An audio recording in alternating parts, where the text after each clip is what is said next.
આ મોટા બળે હે ને બળે બળે ભાઈ, આપણે કામ એવા બળવા જેવા જ કર્યા હે. જેની ગાડી તમે તોડી એનો કેવો જીવ બળતો હોય છે, તો તમારા ટાંટિયા તો બળે જ ને. હજી ટાંટિયા બળે હું? આ તો ગાંધીનગર પોલીસ ટાંટિયા ફેરવી નાખે.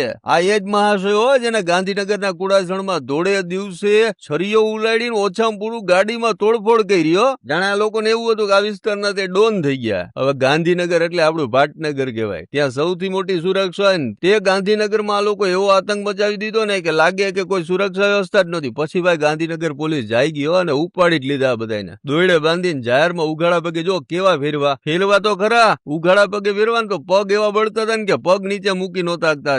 જો કેવા જો પગ ઊંચા નીચા થાય. જો આમાં શું હે, ગાંધીનગરમાં જો આવા સીન થઈ જાય, કારમાં બેફામ રીતે તોડફોડના જો આ સીન જો કેવા ખતરનાક છે. એવા તોડફોડના સીન થઈ જાય, આતંકનો માલ જોવા મળે ને ગાંધીનગરની આબરૂ લેવાય તો આખા ગુજરાતની પરિસ્થિતિ ખરાબ ગણાય. કાયદોની વ્યવસ્થા કથળી ગઈ એવું ગણાય. પછી તો ભાઈ ગાંધીનગર પોલીસને તો ભાઈ ઉપરથી એવા ઓર્ડર છૂટ્યા કે આ બધાને તો ઉપાડી જ લેવાના થાય. પછી જો ગાંધીનગર પોલીસે જે સિંગમ સ્વરૂપ બતાવ્યું છે ને એ બધું અહીંયા જોવા મળી રહ્યું છે. મિત્રો, આ ગાંધીનગરમાં થયેલા સીન અને ગાંધીનગર પોલીસની કામગીરી તમને કેવી લાગી કોમેન્ટ કરીને જણાવો. ત્યારે જ ન્યૂઝરૂમ ગુજરાતની યુટ્યુબ ચેનલને સબસ્ક્રાઇબ કરો અને ઇન્સ્ટાગ્રામ અને ફેસબુક પર ફોલો કરો.